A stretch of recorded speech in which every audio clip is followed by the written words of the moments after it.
إن الحمد لله نحمده ونستعينه ونستغفره ونستهديه ونؤمن به ونتوكل عليه ونتوب إليه ونعوذ بالله من شرور أنفسنا ومن سيئات أعمالنا من يهده الله فلا مضل له ومن يضلل فلا هادي له وأشهد أن لا إله إلا الله وحده لا شريك له وأشهد أن محمدا عبده ورسوله أرسله بالهدى ودين الحق ليظهره على الدين كله وكفى بالله شهيدا اللهم صل على محمد وعلى آل محمد كما صليت على إبراهيم وعلى آل إبراهيم إنك حميد مجيد اللهم بارك على محمد وعلى آل محمد كما باركت على إبراهيم وعلى آل إبراهيم إنك حميد مجيد أما بعد فإن خير الكلام كلام الله وخير السنن سنن محمد صلى الله عليه وسلم وشر الأمور محدثاتها وكل محدثة بدعة وكل بدعة ضلالة وكل ضلالة في النار يا أيها الذين آمنوا اتقوا الله وقولوا قولا سديدا يصلح لكم أعمالكم ويغفر لكم ذنوبكم ومن يطع الله ورسوله فقد فاز فوزا عظيما أعوذ بالله من الشيطان الرجيم يا أيها النبي قل لأزواجك وبناتك ونساء المؤمنين يدنين عليهن من جلابيبهن ذلك أدنى أن يعرفن فلا يؤذين وكان الله غفورا رحيما. ഏറെ ആദരണീയരായ വിശ്വാസിനികൾ, പ്രപഞ്ചത്തിന്റെ നാഥനായ അല്ലാഹു സുബ്ഹാനഹു വ തആലയെ ജീവിതത്തിന്റെ സകലമാന സന്ദർഭങ്ങളിലും ഭയപ്പെട്ടുകൊണ്ട് അല്ലാഹുവിന്റെ കൽപ്പനകളെ പാലിച്ച് വിരോധങ്ങളിൽ നിന്ന് വിട്ടുനിന്ന് മരണവും മരണാനന്തര ജീവിതവും അത് കൃത്യമായ ആ ഒരു ബോധത്തെ വെച്ചു പുലർത്തിക്കൊണ്ട് തഖ്വയോടുകൂടി ജീവിക്കണമെന്ന് എന്നെയും നിങ്ങളെയും ഓർമ്മപ്പെടുത്തുകയാണ്. ഈ പ്രപഞ്ചം, ഭൂമി, സൂര്യ, ചന്ദ്ര, എണ്ണിയാലൊടുങ്ങാത്ത നക്ഷത്ര സമൂഹം, അതിന് ഒരു സ്റ്റാർട്ടിംഗ് പോയിന്റ്, അത് ഇല്ലാതിരുന്നൊരു സമയം ഉണ്ടായിരുന്നു, പിന്നെ ഉണ്ടായതാണ്. മതം പറയുന്നത് അങ്ങനെയാണ്, ആധുനിക ശാസ്ത്രവും പഠിപ്പിക്കുന്നത് അങ്ങനെയാണ്. പ്രപഞ്ചം ഇല്ലായ്മയിൽ നിന്ന് ഉണ്ടാക്കിയത്. ഇതിനൊരു ഒടുക്കമുണ്ട്, അതും മതം പഠിപ്പിച്ചതാണ്. ഇത് തീരും, അവസാനിക്കും. ആധുനിക ശാസ്ത്രവും പറയുന്നത് ഇതിനൊരന്ത്യമുണ്ട് എന്നത്. തുടക്കവും ഒടുക്കവുമുള്ള പ്രപഞ്ചം, ആ പ്രപഞ്ചത്തെ സൃഷ്ടിച്ച റബ്ബ്, ആ റബ്ബിന് കീഴൊതുങ്ങി ജീവിക്കുക, അനുസരിച്ച് ജീവിക്കുക, ഇതാണ് ഇസ്ലാം എന്നത്. അങ്ങനെ ഒരു വിശ്വാസി ഭൂമുഖത്ത് ജീവിക്കുമ്പോൾ, കാലഘട്ടം അതിന്റെ അന്തിമമായ ഘട്ടത്തിലേക്ക് നീങ്ങുമ്പോൾ, ഒരു വിശ്വാസിയുടെ ജീവിതം അല്പം പ്രയാസമുള്ളതാണ്. റസൂലുള്ളാഹി സ്വല്ലല്ലാഹു അലൈഹി വസല്ലം പറഞ്ഞത്, യഅതി അലന്നാസി സമാനുൻ, ജനങ്ങളുടെ മേലൊരു കാലം വരാനുണ്ട്, അസ്വാബിറു ഫീഹിം അലാ ദീനിഹി കൽ കാബിളി അലൽ ജംറ, ഒരു തീക്കനല്, ആ തീക്കനലിൽ നിൽക്കുന്നവനെ പോലെയായിരിക്കും ദീനിന്റെ വിഷയത്തിൽ ക്ഷമ അവലംബിക്കുന്നവന്. തന്റെ വിശ്വാസവും തന്റെ കർമ്മങ്ങളും അനുഷ്ഠിച്ചുകൊണ്ട് ജീവിക്കുവാനുള്ള ഭൗതികമായ സാഹചര്യങ്ങളുടെ സംവിധാനങ്ങൾ അത് പ്രതികൂലമായി ഭവിക്കുകയും ശക്തമായ പ്രയാസവും ത്യാഗവും സഹിക്കേണ്ടി വരും അന്തിമമായ കാലഘട്ടത്തിലേക്ക് നീങ്ങുമ്പോൾ. റസൂലുള്ളാഹി പറഞ്ഞു യുശിഖു അൻ തദാഅ അലൈക്കുമുൽ ഉമം മിൻ കുല്ലി ഉഫുഖ്, വ്യത്യസ്തങ്ങളായ ചക്രവാളങ്ങളിൽ നിന്ന് നാനാഭാഗത്തുകൂടിയുള്ള ആക്രമണം ഈ ഉമ്മത്തിന്റെ മേൽ ഉണ്ടാകുമെന്ന്. കമാ തദാഅൽ അകലത് ഇലാ ഖസ്അതിഹാ, നല്ല വിശപ്പുള്ള ഒരു മനുഷ്യൻ ഭക്ഷണത്തളികയിലേക്ക് കൈനീട്ടിയാൽ തീറ്റക്ക് കുറച്ച് സ്പീഡ് കൂടും, അവൻ അവിടുന്നും ഇവിടുന്നൊക്കെ വാരി വലിച്ചു വിഴുങ്ങും. അതുപോലെയുള്ള ഒരു ആക്രമണ സ്വഭാവമായിരിക്കും ഉമ്മത്തിന്റെ മേൽ. നാനാവശങ്ങളിൽ നിന്ന് വ്യത്യസ്തങ്ങളായ ചക്രവാളങ്ങൾ അവൻ നേരിടേണ്ടി വരിക. ആ വാക്ക് പറഞ്ഞപ്പോ സഹാബത്ത് ചോദിച്ച യാ റസൂലല്ലാഹ് ഫമിൻ ഖില്ലത്തിൻ യൗമഇദിൻ, അന്നേ ദിവസം ഉമ്മത്ത് വളരെ കുറച്ചേ ഉണ്ടാവുള്ളൂ. മാൻ പവറിൽ, മനുഷ്യരുടെ എണ്ണത്തിൽ, മുസ്ലിം സമൂഹത്തിൽ എണ്ണത്തിൽ വളരെ കുറച്ചേ ഉണ്ടാവുള്ളൂ. അതുകൊണ്ടാണോ ഈ ആക്രമണം നേരിടേണ്ടി വരുന്നത്? ലാ, അല്ല, അത്തരമൊരവസ്ഥ ഉണ്ടാവുകയില്ല. വലാകിന്നകും ഗുസാഉൻ കഗുസാഇസ് സൈൽ, ഒരു ശക്തമായ മഴവെള്ളപ്പാച്ചിലിൽ ഒലിച്ചു വരുന്ന ചപ്പ് ചവറ് പോലെയായിരിക്കും ഈ സമൂഹം എന്ന. നമ്മള് വലിയ ഉരുൾപൊട്ടലൊക്കെ ഉണ്ടാവുന്ന സമയത്ത് മലന്റെ മുകളിൽ നിന്ന് കുത്തി ഒഴുകി വരുന്ന വെള്ളത്തിന്റെ വീഡിയോ കണ്ടിട്ടുണ്ട് അല്ലെ? വെള്ളമുണ്ട്, അതിനകത്ത് ചെളി കലർന്നിട്ടുണ്ട്, മണ്ണ് മിക്സ് ചെയ്യപ്പെട്ടിട്ടുണ്ട്, അതിനകത്ത് കല്ലുകൾ ഉരുണ്ടു വരുന്നുണ്ട്, അതിനകത്ത് മരങ്ങളുടെ ശിഖരങ്ങളും ചില്ലകളുമുണ്ട്. ആ ഒഴുകി വരുന്ന വരവിൽ അത് എടുത്തു പോകുന്ന മൃഗങ്ങളും മനുഷ്യരും ആ കൂട്ടത്തിലുണ്ട്. അതിന് വലിയ ക്വാണ്ടിറ്റി ഉണ്ട്, പക്ഷെ അതൊരു തുള്ളി എടുത്ത് കുടിക്കാൻ പറ്റൂല. ഒട്ടും ക്വാളിറ്റി ഇല്ലാത്ത വലിയ ക്വാണ്ടിറ്റിയുള്ള ഒരവസ്ഥയായിരിക്കും ആ ആഖിറുസ്സമാനിനോട് അടുക്കുന്ന സന്ദർഭത്തിൽ ഈ ഉമ്മത്തിന്റെ അവസ്ഥ. യുജഅലുൽ വഹ്നു ഫീ ഖുലൂബികും വയുൻസഉ റുഅബു ഫീ ഖുലൂബി അദുവികും, മനുഷ്യരുടെ ഹൃദയങ്ങളിൽ ഒരു ഭക്തിയൊന്നും ഉണ്ടാവൂല. ഈ ഉമ്മത്തിനെ കുറിച്ചും ഈ മതത്തെക്കുറിച്ചും ഇസ്ലാമിന്റെ ശത്രുക്കളുടെ മനസ്സിൽ ഉണ്ടായിരുന്ന ഭയപ്പാടുകൾ അതൊക്കെ ഊരിയെടുക്കപ്പെടുന്ന ഒരു അവസ്ഥയായിരിക്കും അന്ത്യനാളിനോടടുത്ത് സംഭവിക്കുക എന്നുള്ളതാണ്. എനിക്കെന്റെ പ്രിയപ്പെട്ട സഹോദരങ്ങളോട്, സഹോദരിമാരോട്, വിശ്വാസി സമൂഹത്തോട് ഈ സന്ദർഭത്തിൽ വസിയത്ത് ചെയ്യാനുള്ളത്, കാലം അതിന്റെ അന്തിമഘട്ടത്തിലേക്ക് നീങ്ങാൻ പോവുകയാണ്. ഈ ഒരു സാഹചര്യത്തിൽ മുന്നോട്ട് ഓരോ ദിവസം പിന്നിടും തോറും കാലത്തിന്റെ അവസാനത്തിലേക്ക് നീങ്ങുമ്പോൾ ഒരു വിശ്വാസിയെ സംബന്ധിച്ചിടത്തോളം അവൻ ജീവിക്കുന്ന ചുറ്റുപാടുകളിൽ വലിയ വലിയ പ്രതികൂലാവസ്ഥകൾ ഓരോ വിഷയങ്ങളിലും അവൻ നേരിട്ടുകൊണ്ടേയിരിക്കും. ആ നേരിട്ടുകൊണ്ടിരിക്കുന്ന സന്ദർഭത്തിൽ ശക്തമായി തന്റെ വിശ്വാസം മുറുകെ പിടിച്ചുകൊണ്ട് ഈ സമൂഹത്തിന്റെ മുൻപിൽ നിവർന്നു നിന്നുകൊണ്ട് ജീവിക്കാനുള്ള ഒരു ഈമാൻ നമ്മൾ നേടിയെടുക്കേണ്ടതാണ്. മഹാനായ അബൂ അംർ റളിയല്ലാഹു അൻഹു, അദ്ദേഹം റസൂലുള്ളാഹി സ്വല്ലല്ലാഹു അലൈഹി വസല്ലമയോട് ചോദിക്കപ്പെട്ടു, യാ റസൂലല്ലാഹ് ഖുല്ലി ഫിൽ ഇസ്ലാമി ഖൗലൻ ലാ അസ്അലു അൻഹു അഹദൻ ഗൈറക്, എനിക്കൊരു വാക്ക് പറഞ്ഞു തരണം, വേറെ ആർക്കും പറഞ്ഞു കൊടുക്കാത്ത ഒരു വാക്ക് എനിക്ക് റസൂലെ, പലരും പലതും പലപ്പോഴും ചോദിച്ചിട്ട് അതിനൊക്കെ മറുപടിയും കൊടുത്തു, അവരോടാരോടും മുമ്പ് പറയാത്ത ഒരു സതുപദേശം എനിക്ക് തരണമെന്ന് പ്രിയങ്കരനായ സ്വഹാബി ആവശ്യപ്പെട്ടപ്പോൾ റസൂൽ പറഞ്ഞു, ഖുൽ, നീ പറയണം, ആമൻതു ബില്ലാഹ്, ഞാൻ അല്ലാഹുവിൽ വിശ്വസിച്ചിരിക്കുന്നു. തുമ്മസ്തഖിം, അങ്ങനെ വെറുതെ തൊള്ളോണ്ട് വായോണ്ട് നാവോണ്ട് പറഞ്ഞാ പോരാ, ഒരൊച്ച ഉണ്ടാക്കിയാ പോരാ. തുമ്മസ്തഖിം, എന്നിട്ട് നീ നേരെ ചൊവ്വേ ഋജുവായി നിവർന്നു നിൽക്കുകയും വേണം. ഖാമ എന്ന അറബിയിൽ പറഞ്ഞാൽ നിന്നു, ഇസ്തഖാമ എന്ന് പറഞ്ഞാൽ നേരെ നിന്നു, വളഞ്ഞിട്ട് നിൽക്കുന്നതിനൊക്കെ ഇസ്തഖാമ എന്ന് പറയും. സിറാത്തുൽ മുസ്തഖീം എന്ന് പറയും.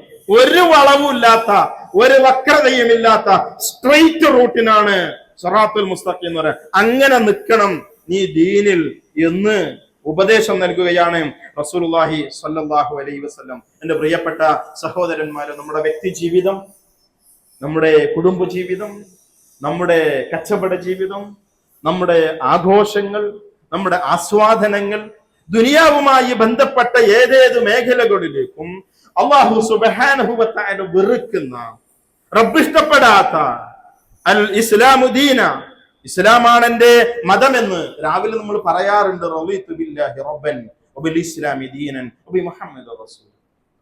റളീതു ബില്ലാഹ്, ഞാൻ അള്ളാഹുവിനെ തൃപ്തിപ്പെട്ടിരിക്കുന്നുവെന്ന ആ തൃപ്തി അത് ലഭ്യമാവണമെങ്കിൽ ഇസ്ലാമിനെ ദീനായി പ്രവാചകനെ റസൂലായി സ്വീകരിക്കുന്ന ഒരു വ്യക്തി അവൻ ഇസ്ലാമിന്റെ അടിസ്ഥാനപരമായ പ്രമാണങ്ങളുടെ കൽപ്പനകളിൽ നിന്ന് അവൻ വ്യതിചലിച്ചു പോകാൻ പാടുള്ളതല്ല.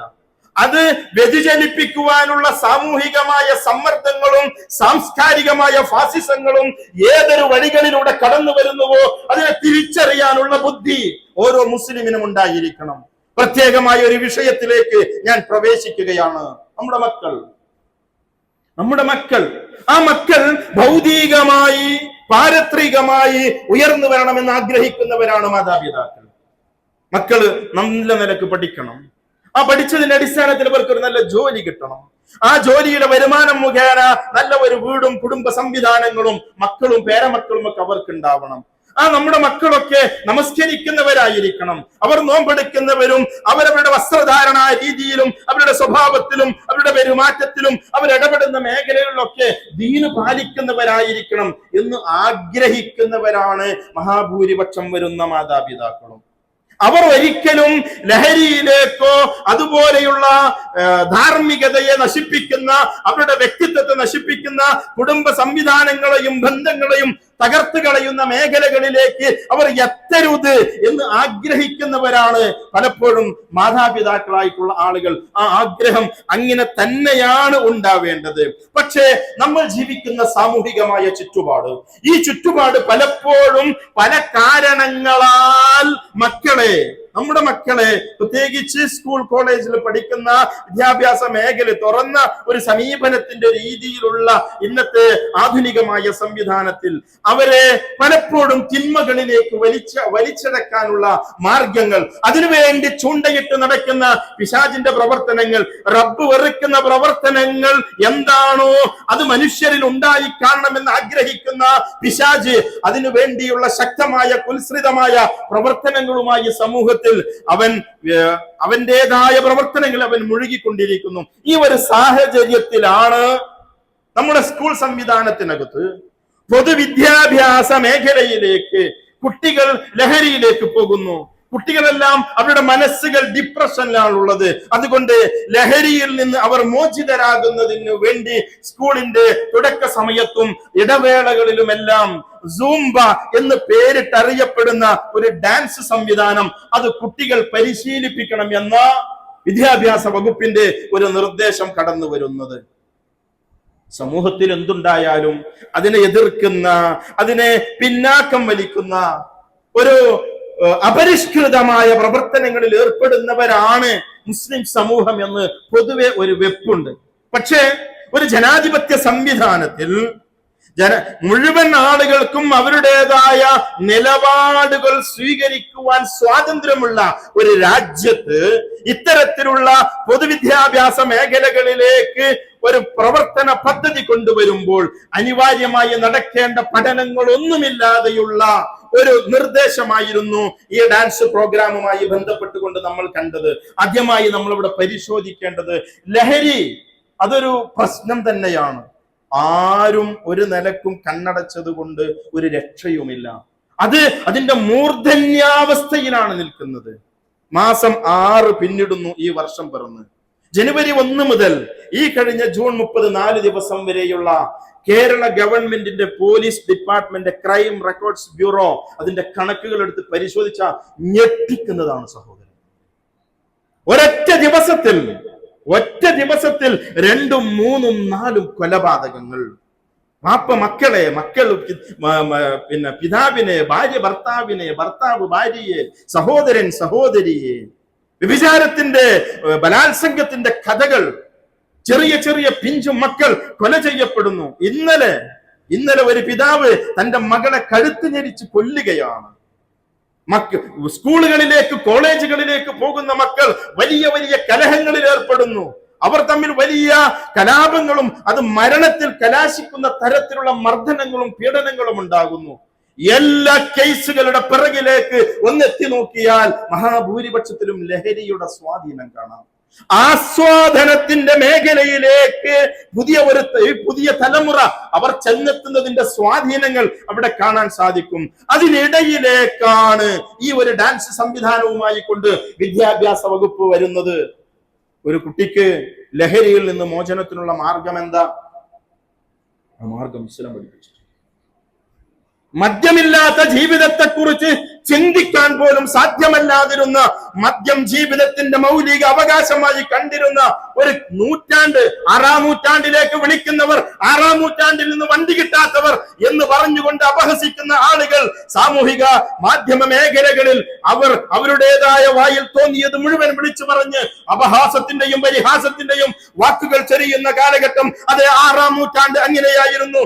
ആ 6-ാം നൂറ്റാണ്ടിന്റെ അന്തിമഘട്ടത്തിൽ ഈ ഭൂമിയിൽ ഉദയം ചെയ്ത മുഹമ്മദ് റസൂലുള്ളാഹി സ്വല്ലല്ലാഹു അലൈഹി വസല്ലം 7-ാം നൂറ്റാണ്ടിന്റെ ചരിത്രം, ഈ പറയപ്പെടുന്ന 6-ാം നൂറ്റാണ്ടിൽ നിന്ന് 7-ാം നൂറ്റാണ്ടിലേക്ക് അറബികൾ പരിവർത്തിപ്പിച്ച ഒരു ചരിത്രമുണ്ട്. മദ്യം വിളമ്പിയ ചഷകങ്ങളിൽ പാനം ചെയ്യാൻ, അവർ ജലപാനം നടത്താൻ മടി കാണിക്കുന്ന, അതിനെ ദൂരേക്ക് വലിച്ചെറിയുന്ന ഒരു സമൂഹത്തെ സൃഷ്ടിച്ച മതമാണ് ഇസ്ലാം. ഇസ്ലാമിൽ പരിഹാര മാർഗമുണ്ട്. മദ്യം എന്ന് പറയുന്ന, ലഹരി എന്ന് പറയുന്ന വസ്തുവിൽ നിന്ന് മോചനം നേടുന്നതിന് വേണ്ടി ലോകത്ത് നടന്ന ഒരു പഠനത്തിലും ഡാൻസ് കളിച്ചാൽ അവൻ മദ്യത്തിൽ നിന്ന്, ലഹരിയിൽ നിന്ന് മുക്തമാവുമെന്ന ഒരു ആധുനിക ശാസ്ത്ര പഠനവും നമ്മുടെ മുൻപിലില്ല എന്നുള്ളത് ഒരു യാഥാർത്ഥ്യമാണ്. ഇസ്ലാമിന് ഇവിടെ നിലപാടുകളുണ്ട്. ഇസ്ലാം ഈ വിഷയത്തെ എതിർക്കുന്നു, ശക്തമായി എതിർക്കുന്നു, അതിശക്തമായി എതിർക്കുന്നു. എന്തുകൊണ്ട്? ഒന്ന്, ഈ പറയപ്പെട്ട സംവിധാനം ഈ പ്രശ്നത്തിനുള്ള പരിഹാര മാർഗമല്ല എന്നുള്ളതാണ്. എവിടേക്കാണ് ഇതെത്തുക? ഇതെവിടേക്കെത്തും? നമ്മൾ മനസ്സിലാക്കേണ്ടത് കുട്ടികളുടെ സൈക്കോളജി പഠിക്കണം, അവരുടെ മനഃശാസ്ത്രം പഠിക്കേണ്ടതുണ്ട്. കുട്ടികൾ അനുകരണ സ്വഭാവമുള്ള ആളുകളാ. കുട്ടികൾ കണ്ടത് പഠിക്കും, കുട്ടികൾ കേട്ടത് പഠിക്കും. കുട്ടികളെ ശ്രദ്ധിച്ചിട്ടുണ്ടോ? ഞാൻ ശ്രദ്ധിക്കാറുണ്ട് കുട്ടികളെ. നിങ്ങളൊന്ന് കുട്ടികളെ വാച്ച് ചെയ്യുക. ചില കുട്ടികൾ ഇങ്ങനെ നടക്കണാണ്. എന്തൊരു സാധനം? അവൻ ബാറ്റ് ചെയ്യുക. അവൻ അത് പ്രാക്ടീസ് ചെയ്യുന്നു, അവനത് കളിക്കുന്നവനാണ്, അവനത് കാണുന്നവനാണ്. അവൻ ചിലപ്പം എടുക്കാൻ വെള്ളം എടുക്കുന്നത് ഈ കൊലത്തിലേക്ക്. ചില കുട്ടികൾ ബൗളിങ്ങിലാണ്. എന്തേ കാരണം എന്നറിയോ? അത് മനഃശാസ്ത്ര വശമാണത്. അവർ കണ്ടത് അനുകരിക്കുന്നവരാണ്. അവർ സംസാരം പഠിക്കുന്നത് പിതാക്കന്മാരിൽ നിന്ന്, മാതാക്കളിൽ നിന്നാണ്. ഒരു കുട്ടി തെറി വിളിക്കുന്നുണ്ടെങ്കിൽ, പച്ചയായ തെറി പറയുന്നുണ്ടെങ്കിൽ, അതിന്റെ ഒന്നാമത്തെ കാരണക്കാർ അവരുടെ മാതാപിതാക്കളാണ്. രണ്ടാമത്തെ കാരണക്കാർ അവർ റോട്ടിലേക്ക് ഇറങ്ങിയാൽ അവർ എത്തിപ്പെടുന്ന അവരുടെ കൂട്ടുകെട്ടുകളാണ്. ഈ ഒരു ലഹരിയിൽ നിന്ന് മോചനത്തിനുള്ള പരിഹാര മാർഗമായിക്കൊണ്ട് ഒരു ഡാൻസ് സംവിധാനത്തെ അവരുടെ മുൻപിലേക്ക് ഇട്ടുകൊടുത്താൽ പിന്നീട് ഉണ്ടാകാൻ പോകുന്നത് അതിന്റെ അടുത്ത ഘട്ടമായ ഡിജയിലേക്ക് അവർ എത്തും. അതെ, ഇന്ന് ഡിജയുടെ കാലഘട്ടമാണ്. എന്താ ഡിജെ? ആണും പെണ്ണും ഭേദമില്ലാതെ ഒന്നിച്ചു നിന്ന് നിറഞ്ഞു തുള്ളുക. അത് തന്നെ ഡിജെ. അതിന് മുറുക്കം കിട്ടൽ ലഹരിയിൽ നിന്ന്. താൻ ആസ്വദിക്കുന്ന ആ ഡിജെ പാർട്ടി, അതിന് കൃത്യമായ ഒരു ആസ്വാദനം ഉണ്ടാവണമെങ്കിൽ ലഹരിയുടെ പിന്തുണ വേണം. ഇന്ന് ലോകത്ത് അറിയപ്പെടുന്ന ഒരുപാട് ഗായകരുണ്ട്. നമ്മളൊക്കെ കയ്യിൽ മൊബൈൽ ഫോണില് ഒന്നെടുത്ത് ആ ഗൂഗിളിലോ അല്ലെങ്കിൽ പുതിയ സെർച്ച് എഞ്ചിനുകളൊക്കെ ഉണ്ട്, ഒന്ന് സെർച്ച് ചെയ്യുക. ലഹരി ഉപയോഗിക്കുന്ന ഗായകന്മാർ സെർച്ച് ചെയ്ത്, ലഹരി ഉപയോഗിക്കുന്ന ഡാൻസർമാർ. മൈക്കിൾ ജാക്സൺ ലോകത്ത് അറിയപ്പെടുന്ന പോപ്പ് സംഗീതജ്ഞനായിരുന്നു. അദ്ദേഹത്തിന്റെ മരണം പോലും അമിതമായ അദ്ദേഹം കഴിച്ച ഡ്രഗ്സിന്റെ പരിണിത ഫലമായിരുന്നു. പോസ്റ്റ്മോർട്ടം ചെയ്ത ശരീരത്തിന്റെ ഉള്ളിൽ നിന്ന് 50ഓളം വരുന്ന ക്യാപ്സൂളുകൾ പുറത്തെടുത്തു എന്നുള്ളത് ഒരു ചരിത്രത്തിന്റെ ഭാഗമാണ്. ഇതൊരു പരിഹാര മാർഗമല്ല എന്നുള്ളതാണ്. കുട്ടികൾക്ക് ലഹരിയിൽ നിന്ന് മുക്തമാവാൻ, അവരുടെ ടെൻഷനിൽ നിന്ന് മുക്തമാകാൻ കായികമായ പരിശീലനങ്ങൾ ആവശ്യമാണോ?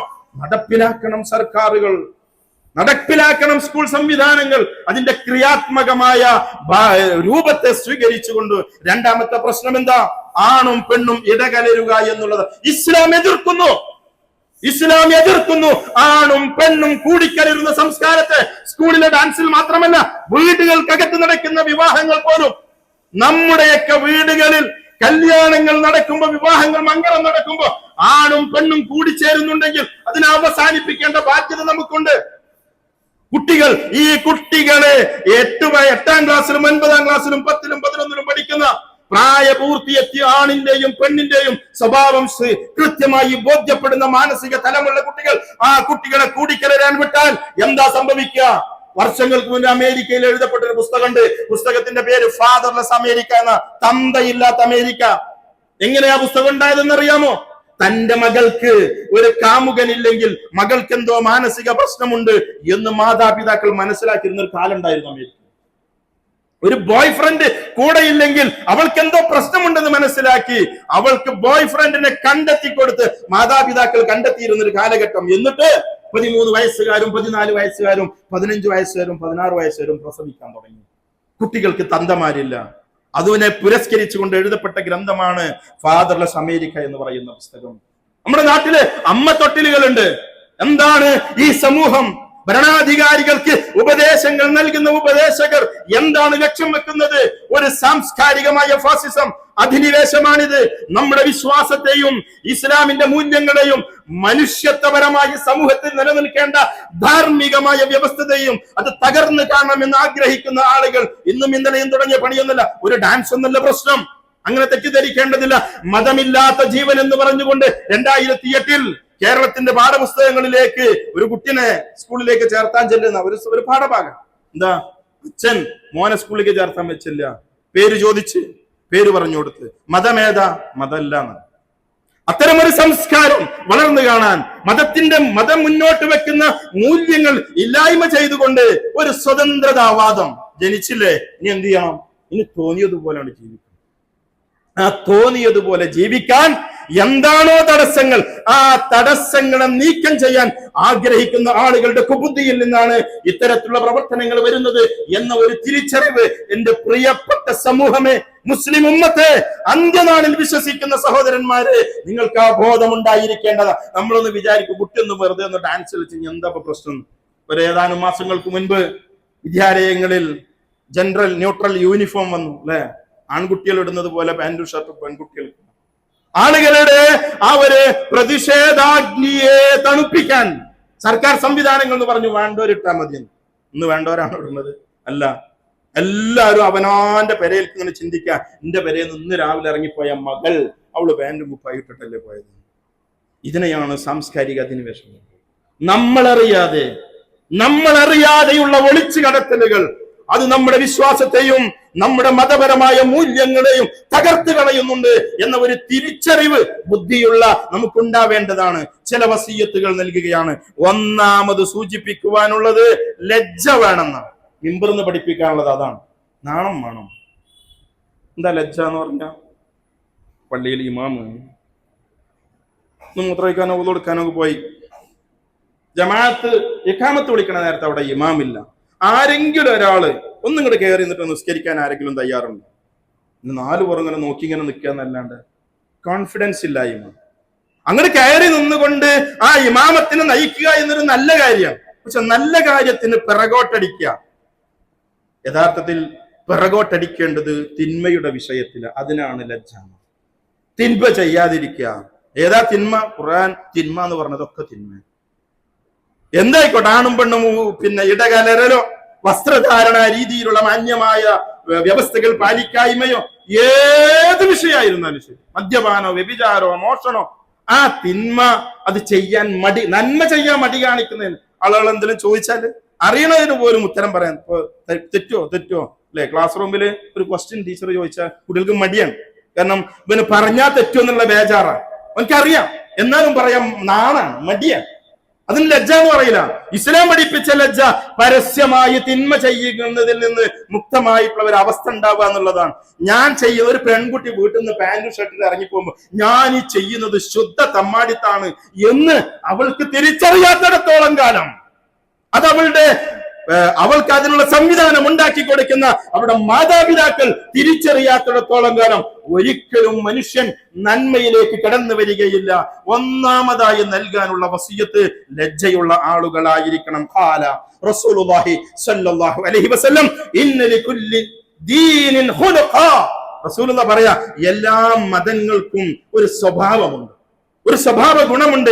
ആ മതത്തിന്റെ മൂല്യത്തെ പുറത്തേക്ക് പ്രകടമാക്കുന്ന ഒരു സ്വഭാവ ഗുണം. വഖുലുഖുൽ ഇസ്ലാമി ഇസ്ലാമിന്റെ ഏറ്റവും ബെറ്റർ ക്വാളിറ്റി എന്ന് പറയുന്നത്, ഉത്തമമായ സ്വഭാവം എന്ന് പറയുന്നത് അത് നാണുണ്ടാവുക, ലജ്ജ ഉണ്ടാവുക എന്ന്. റസൂലുള്ളാഹി സ്വല്ലല്ലാഹു അലൈഹി വസല്ലം വീണ്ടും പറഞ്ഞു, അൽ ഹയാഉ മിനൽ ഈമാൻ. ഹയാ എന്ന് പറയുന്നത് ഈമാനിൽ നിന്നുണ്ടാകുന്നത്. നാണുണ്ടാവണില്ലേ? ഈമാനിന് എന്തോ തകരാറുണ്ട് എന്ന് മനസ്സിലാക്കി, ഈമാനിന് പോരായ്മ ഉണ്ട് എന്ന് മനസ്സിലാക്കി, വിശ്വാസം ശരിയായിട്ടില്ല എന്ന തിരിച്ചറിവുണ്ടാവണം. റസൂലുള്ളാഹി സ്വല്ലല്ലാഹു അലൈഹി വസല്ലം പറഞ്ഞ വാചകമാണ് അൽ ഹയാഉ മിനൽ ഈമാൻ. ഈമാനിൽ നിന്നാണ് ഹയാ ഉണ്ടാവുക എന്ന്. ഇബ്നു ഉമർ റളിയല്ലാഹു അൻഹു പറയുന്നു, ഇന്നൽ ഹയാ വൽ ഈമാന ഖുരിന ജമീഅ. ഈമാനിനെയും ഹയാഇനെയും പരസ്പരം ബന്ധിപ്പിച്ചിരിക്കുന്നു. ഇത് രണ്ടും ഇന്റർ കണക്റ്റഡ് ആണ്.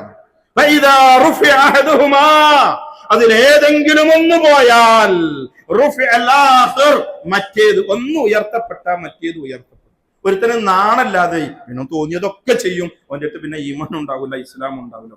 ഒരുത്തന്റെ ഈമാൻ പോയാലോ പിന്നെ ഓനിതൊക്കെ കണക്കിൽ ആര് പറഞ്ഞാലും കുഴപ്പമില്ല. വിദ്യാഭ്യാസ മന്ത്രി പറഞ്ഞാലും, പ്രധാനമന്ത്രി പറഞ്ഞാലും, രാഷ്ട്രപതി പറഞ്ഞാലും, വാപ്പ പറഞ്ഞാലും എന്ന് പറഞ്ഞു ആരെങ്കിലൊക്കെ എവിടുന്നേലും എന്തെങ്കിലും ഒന്ന് കാണേ വേണ്ടുള്ളൂ. ആ കണ്ടതിന്റെ ഒക്കെ പിന്നാലെ അതിനിപ്പോ എന്താ കുഴപ്പം എന്ന് പറഞ്ഞു ഓടുന്ന വെറും ഭോഷ്കനായിക്കൊണ്ട് അവൻ മാറുകയും ചെയ്യും.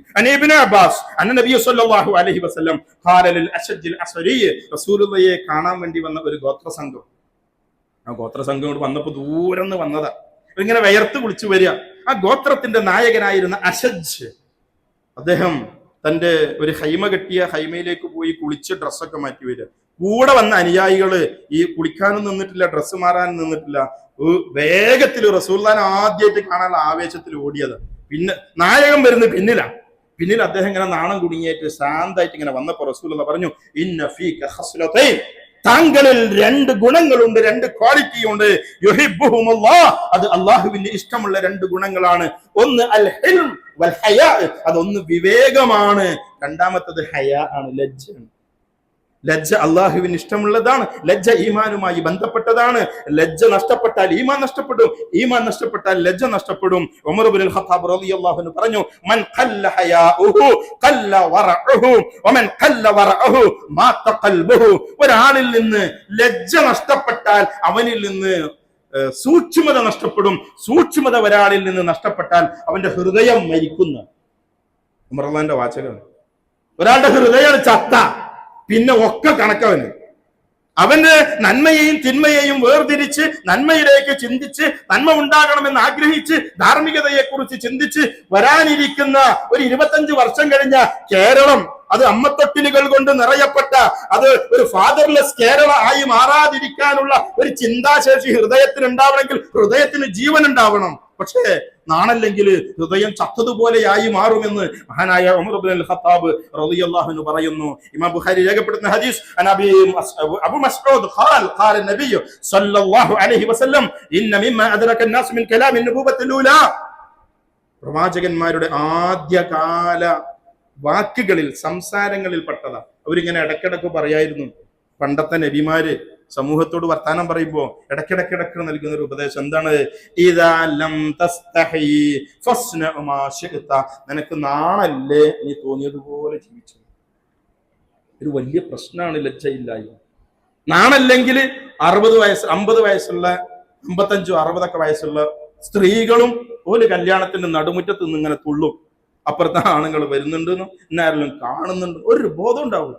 നാണല്ലെങ്കിൽ തോന്നിയതുപോലെ ജീവിച്ചോ എന്ന് പ്രവാചകന്മാർ പറയാറുണ്ടായിരുന്നു എന്ന് മഹദി ആയിഷ റളിയല്ലാഹു തആല അൻഹ അവര് പറയുകയാണ്. അനായിഷത്തെ കാലത്ത് കൊണ്ടു അദ്ഖുലു ബൈതി അല്ലദി ദുഫിന ഫീഹി റസൂലുള്ളാഹി സ്വല്ലല്ലാഹു അലൈഹി വസല്ലം വ അബി ഫഅളഉ സൗബി. ആയിഷ റളിയല്ലാഹു അൻഹ ജീവിച്ചിരുന്ന റൂം ഹുജ്റ. ആ ഹുജ്റയുടെ ഉള്ളിലാ റസൂലുള്ളാഹിന്റെ ഖബർ. അതിന്റെ ഉള്ളിൽ തന്നെയാണ് സ്വന്തം വാപ്പ അബൂബക്കറിന്റെ ഖബർ. ഞാൻ അവിടേക്ക് പ്രവേശിക്കുമ്പോൾ ഖബർ വന്നതിന് ശേഷം ഒരു കർട്ടൻ ഇട്ടിരുന്നു. റൂമിന്റെ ഉള്ളിൽ സെന്റർ പാർട്ടീഷൻ ചെയ്ത ഒരു കർട്ടൻ, ഒരു തുണിയുടെ ഒരു വിരി മറച്ചിട്ടു. ഖബർ സലാം പറയാൻ വേണ്ടി പോകുമ്പോൾ അങ്ങോട്ട് പോയും സലാം പറഞ്ഞ് തിരിച്ചു പോകും.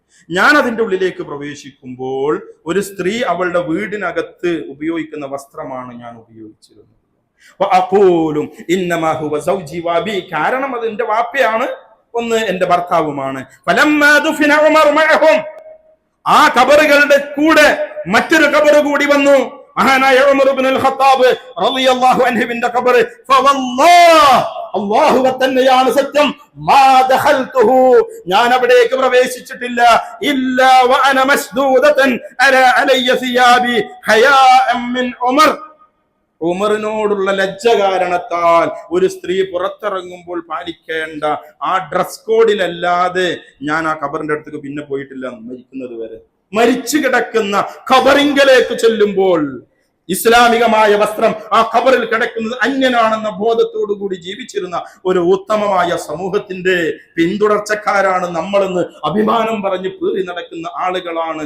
താന്തോന്നികളായിക്കൊണ്ട് നടക്കുന്ന ഒരവസ്ഥ മാറ്റം അനിവാര്യമാണ്. നമ്മുടെയൊക്കെ പള്ളികളിൽ ഉപയോഗിക്കുന്ന മയ്യത്ത് കെട്ട്, ആ കത്തിന്റെ മുകളിൽ ഒരു ക്ലോസിംഗ് മിക്കവാറും അത് കെറുവായിട്ട്, അതിന് ചരിത്രമാണ്. മുമ്പ് ഓപ്പൺ ആയിരുന്നു, പണ്ട് കാലത്ത് അത് തുറന്നിട്ടുണ്ടായിരുന്നു. ഒരു പലകന്റെ മുകളിലോ ഒരു ബോക്സ് പോലെയുള്ളതിലോ ആണ് പണ്ട് മയ്യത്തുണ്ട്. മഹദി ഫാത്തിമ റളിയല്ലാഹു തആല അൻഹ 24-ാമത്തെ വയസ്സിൽ മരിക്കുക. ആ മരണസമയത്ത് വസിയത്ത് നൽകി, ഞാൻ മരിച്ചാൽ എന്റെ മയ്യത്ത് കൊണ്ടുപോകുന്ന സന്ദർഭത്തിൽ മയ്യത്ത് കട്ടിലിന്റെ ചുറ്റും എന്റെ ശരീരത്തെ കവർ ചെയ്യുന്ന രൂപത്തിൽ മരത്തിന്റെ വള്ളി കൊണ്ട്, ചില്ല കൊണ്ട് നിങ്ങൾ അതിനെ വളച്ച് ഇങ്ങനെ ഒരു കവർ പോലെ ഉണ്ടാക്കണം. എന്നിട്ട് അതിന്റെ മുകളിലൂടെ തുണി വിരിക്കണം. ഒരു മയ്യത്ത് ടൈറ്റാക്കി കെട്ടിയാലേ ആണിന്റെ ആയാലും പെണ്ണിന്റെ ആയിരുന്നാലും ശരീരത്തിന്റെ ഘടന ശരിക്കും പ്രകടമാണ്. ജീവിച്ചിരിക്കുമ്പോൾ തന്നെ കാണാൻ പാടില്ലാത്ത ആളുകൾ ഞാൻ മയ്യത്തായി കഫൻ ചെയ്ത് കിടക്കുന്ന സമയത്ത് എന്നെ കാണരുതെന്ന് ആഗ്രഹിച്ച മഹദി ഫാത്തിമ റളിയല്ലാഹു തആല അൻഹയുടെ വസിയത്ത്, ആ വസിയത്തിന് അതിന് രൂപമാറ്റം വന്നിട്ട് അന്ന് നമ്മളെ കോലത്ത് വീട് നമ്മുടെ നാട്ടിൽ കാണുന്ന ആ ഒരു സംവിധാനത്തിലേക്ക് മയ്യത്ത് കെട്ടിൽ ആയി മാറിയതെന്ന് ചരിത്രം പറയും. മാറ്റം അനിവാര്യമാണ് സഹോദരന്മാർ. നമുക്ക് മുൻഗണന നൽകേണ്ടത് ആഖിറത്തിനായിരിക്കും. സാമൂഹിക സമ്മർദ്ദങ്ങളും ചുറ്റുപാടൊക്കെ പൊതുവിദ്യാലയത്തിലേക്ക് പോകുന്നതാണ് തടസ്സെങ്കിൽ മാറ്റേണ്ടി വരും. പൊതുവിദ്യാലയങ്ങളിൽ നിന്ന് മക്കളെ പിൻവലിക്കേണ്ടി വരും.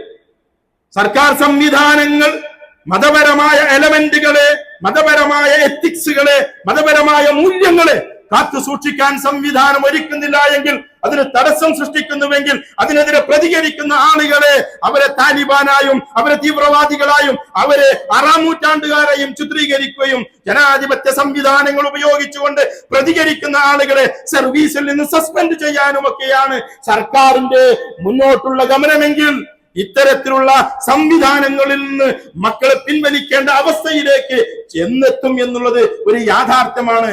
നാട്ടില് ചില സംവിധാനങ്ങളുണ്ട്, ആർക്കും എന്തിന് പ്രതികരിക്കാനുള്ള തന്റെ നിലപാടനുസരിച്ചുകൊണ്ട് ജീവിക്കാനുള്ള സ്വാതന്ത്ര്യം, ആ സ്വാതന്ത്ര്യം ഇവിടെ കിട്ടിയേ തീരും. അത് ആരുടെയും ഔദാര്യമല്ല, അവകാശമാണ് എന്ന തിരിച്ചറിവ് ഭരണാധികാരികൾക്ക് ഉണ്ടാവണമെന്ന് ഓർമ്മപ്പെടുത്തുകയാണ്. അല്ലാഹു സുബ്ഹാനഹു വ തആല ഇസ്ലാമിന്റെ മൂല്യങ്ങളെ മുറുകെ പിടിച്ചുകൊണ്ട്, ശക്തമായി മുറുകെ പിടിച്ചുകൊണ്ട് മരണം വരെ ജീവിക്കുവാനുള്ള തൗഫീഖിനെ നമുക്ക് എല്ലാവർക്കും നൽകി അല്ലാഹു അനുഗ്രഹിക്കുമാറാവട്ടെ.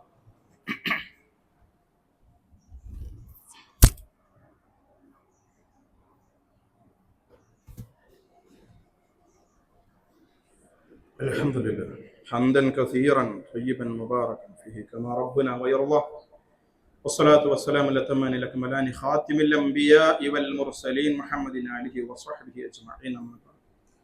يا أيها الناس أوصيكم وإياي ثانيا بتقوى الله. പ്രിയമുള്ള സഹോദരി സഹോദരന്മാരെ, റബ്ബിനെ ഭയപ്പെട്ടുകൊണ്ട് ജീവിക്കണമെന്ന് ഒരിക്കൽ കൂടി ഓർമ്മപ്പെടുത്തുകയും, മുഹറം അതിൻ്റെ പവിത്രമായ മാസങ്ങളിൽ ഏറെ പുണ്യകരമായ ഒരു പ്രവർത്തനമാണ് മുഹറം മാസം 10-ാം തീയതിയിലെ നോമ്പ് എന്ന് പറയുന്നത്. ചരിത്രം വിശദീകരിക്കുന്നില്ല. ഇസ്ലാമിക നിർബന്ധമായ റമദാനിലെ നോമ്പ് വരുന്നതിന് മുൻപ് നിർബന്ധമായ സ്വഭാവത്തിൽ സ്വീകരിച്ചിരുന്ന നോമ്പും റമദാൻ വന്നതിന് ശേഷം, റമദാനിലെ നോമ്പിനെ നിർബന്ധമാക്കിയതിന് ശേഷം ആവശ്യമുള്ള ആളുകളോട് നോമ്പെടുക്കാൻ റസൂലുള്ളാഹി നിർദ്ദേശം നൽകുകയും ചെയ്തു. അതൊരു പാരമ്പര്യമായി സെമിറ്റിക് മത സമൂഹങ്ങളിൽ നിലനിന്നിരുന്ന ഒരു നോമ്പാണ്. ജൂതന്മാർക്ക് ആ നോമ്പുണ്ടായിരുന്നു. മദീനത്തിൽ മക്കത്തെ മുശ്രിക്കുകൾ ആ നോമ്പെടുത്തിരുന്നു. ഓരോരുത്തർക്കും അവരുടേതായ ന്യായങ്ങളുണ്ടായിരുന്നു. കാരണം മുഹറമുമായി ബന്ധപ്പെട്ടുകൊണ്ടുള്ള വിശാലമായ ഒരു ചരിത്രമാണ് ഇസ്ലാമിന്റെ ചരിത്രം എന്ന് പറയുന്നത്. അതുകൊണ്ട് തന്നെ മാസപ്പിറവി ദൃശ്യമായതിന്റെ അടിസ്ഥാനത്തിൽ കഴിഞ്ഞ വെള്ളിയാഴ്ച ദുൽഹജ്ജ് മാസം 30 ആയിരുന്നു. കഴിഞ്ഞ ശനി മുഹറം 1 ആയിരുന്നു. ഞായറാഴ്ചയും തിങ്കളാഴ്ചയുമാണ് നമ്മുടെ സുന്നത്തിന്റെ അടിസ്ഥാനത്തിലുള്ള മാസപ്പിറവി ദർശനത്തിന്റെ അടിസ്ഥാനത്തിൽ മുഹറം 9, 10 തീയതികൾ ഞായർ, തിങ്കൾ ദിവസങ്ങളാണ്. അതിൻ്റെ ഇടയിൽ ആളുകളുടെ ചില വസ്വാസുകളൊക്കെ ഉണ്ടായിട്ടുണ്ട്. വിദേശവും ഇവിടെയും തമ്മിൽ 2 ദിവസത്തെ വ്യത്യാസമുണ്ട്. വിദേശ രാജ്യങ്ങളിൽ തുടർച്ചയായി 2 മാസങ്ങളിൽ 30 വന്നിട്ടുണ്ട്. ഇവിടെ തുടർച്ചയായി 2 മാസങ്ങളിൽ 29 വന്നു. അങ്ങനെയൊക്കെ സംഭവിക്കുക എന്നുള്ളത് സ്വാഭാവികമാണ്. മാസപ്പിറവി പ്രഖ്യാപനത്തിന് ശേഷം തമിഴ്നാട്ടിലെ കായൽ പട്ടണത്തിൽ നിന്ന് മാസപ്പിറവി ദൃശ്യമായി എന്ന് ഒരു വാർത്ത കേൾക്കുകയുണ്ടായി. പക്ഷേ അത് നിജസ്ഥിതി അന്വേഷിക്കുന്നതിന് നമ്മുടെ സംവിധാനങ്ങൾ ഉപയോഗപ്പെടുത്തി കൃത്യമായ വിശ്വാസയോഗ്യമായ ഒരു റിപ്പോർട്ട് ലഭിക്കാത്തതിൻ്റെ അടിസ്ഥാനത്തിലാണ് ഞായറും തിങ്കളുമായി കൊണ്ട് നമ്മൾ അതിനെ കണക്കാക്കുന്നു. ഇനി എന്തെങ്കിലും കാഴ്ചയിൽ പാകപ്പിഴവുകൾ സംഭവിച്ചിട്ടുണ്ടെങ്കിൽ ഫിഖ്ഹിയായ ഒരു മസലയാണ്. ആരും അത് ആലോചിച്ചിട്ട് എന്ത് ചെയ്യേണ്ടതില്ല, ബേജാറാവേണ്ടതില്ല. തിങ്കളും ശനിയും ഞായറും നോമ്പെടുത്താൽ, ഞായറും തിങ്കളും നോമ്പെടുത്താലും വിരോധമുള്ള കാര്യമല്ല. റസൂലുള്ളാഹി പണ്ഡിതന്മാർ പറയാറുണ്ട്, റസൂലുള്ള ജൂതന്മാരൊക്കെ നോമ്പെടുത്ത് മുഹറം 10-നാണ്. അവരിൽ നിന്ന് ഒരു വ്യത്യാസം വരുത്തുന്നതിന് വേണ്ടിയാണ് 9-നും ഞാൻ നോമ്പെടുക്കുന്നത്. റസൂൽ നോമ്പെടുത്തിട്ടില്ല. റസൂലുള്ള ആ പറഞ്ഞതിന് ശേഷം ഒരു വർഷം പൂർത്തിയാകും മുമ്പ് റസൂലുള്ളാഹിയുടെ വഫാത്താണ് പിന്നീട് സംഭവിച്ചത്. അതുകൊണ്ട് ഒരു ദിവസം അങ്ങോട്ടോ ഇങ്ങോട്ടോ മാറി എന്നുള്ളത് ഒരു പ്രശ്നമുള്ള കാര്യമല്ല. ഫിഖ്ഹിയായ കർമ്മശാസ്ത്രപരമായ ഒരു മസല മാത്രമാണ് എന്ന് തിരിച്ചറിയുക. നോമ്പിന്റെ ഫള്, ആ നോമ്പിന്റെ ഫള് റസൂലുള്ളാഹി പറഞ്ഞിട്ടുണ്ട്. അതിന്റെ പ്രത്യേകത എന്ന് പറയുന്നത് റമളാനിന് ശേഷം അഫ്ളലു സിയാമി ബഅദ റമളാൻ, റമളാനിന് ശേഷമുള്ള ഏറ്റവും അഫ്ളലായ നോമ്പ് അത് ഷഹ്റുല്ലാഹിൽ മുഹറം, അള്ളാഹുവിന്റെ മാസമായ മുഹറമിലെ നോമ്പാണ്. അതിന്റെ പ്രതിഫലത്തെക്കുറിച്ച് റസൂലുള്ളാഹി സ്വല്ലല്ലാഹു അലൈഹി വസല്ലം പഠിപ്പിച്ചത് 1 വർഷത്തെ പാപങ്ങൾ പൊറുക്കപ്പെടും, ഒരൊറ്റ കൊല്ലത്തെ പാപങ്ങൾ പൊറുക്കപ്പെടാൻ കാരണമായി തീരും. അതുകൊണ്ട് ആ ദിവസങ്ങളിൽ എൻ്റെ മുഴുവൻ സഹോദരങ്ങളും സഹോദരിമാരും നോമ്പുള്ളവരായിരിക്കണം എന്ന് ഓർമ്മപ്പെടുത്തുകയാണ്. അല്ലാഹു സുബ്ഹാനഹു വ തആല അവന്റെ ദീനിന്റെ അഹ്കാമുകൾ, ദീനി നിയമങ്ങൾ, അതിന്റെ സ്രോതസ്സുകളിൽ നിന്ന് കൃത്യമായി പഠിച്ചെടുത്ത് ആ പഠിച്ചത് അനുസരിച്ചുകൊണ്ട് ജീവിക്കുന്ന കീഴൊതുങ്ങുന്ന യഥാർത്ഥ മുസ്ലിങ്ങളിൽ, യഥാർത്ഥ മുഅ്മിനുകളിൽ, യഥാർത്ഥ മുവഹ്ഹിദുകളിൽ അല്ലാഹു നമ്മെ അവരെയും ഉൾപ്പെടുത്തി അനുഗ്രഹിക്കുമാറാകും. ജീവിതത്തിൽ സംഭവിച്ചു പോയിട്ടുള്ള ചെറുതും വലുതുമായ സർവമാന പാപങ്ങളെ അല്ലാഹു സുബ്ഹാനഹു വ തആല നമുക്ക് പുറത്ത് മാപ്പാക്കി തരുമാറാകും. ഇസ്ലാമിന്റെ യഥാർത്ഥ ഇസ്സത്തോടുകൂടി അതിന്റെ യഥാർത്ഥ മൂല്യങ്ങളെ മുറുകെ പിടിച്ചുകൊണ്ട് ജീവിക്കുവാനുള്ള ഭൗതികമായ സംവിധാനങ്ങളെ അല്ലാഹു സുബ്ഹാനഹു വ തആല ഒരുക്കി തരുമാറാവട്ടെ. അതിന്റെ മുൻപിലുള്ള സർവമാന മാർഗ തടസ്സങ്ങളെയും അല്ലാഹു ദൂരീകരിച്ചു തരുമാറാവട്ടെ. ഇസ്ലാമിനെ തകർക്കാൻ അകത്തുനിന്നും പുറത്തുനിന്നും പ്രവർത്തിക്കുന്ന മുഴുവൻ ആളുകളുടെയും അവരുടെ എല്ലാവിധ ശ്രമങ്ങളെയും അല്ലാഹു സുബ്ഹാനഹു വ തആല തകർക്കുമാറാവട്ടെ.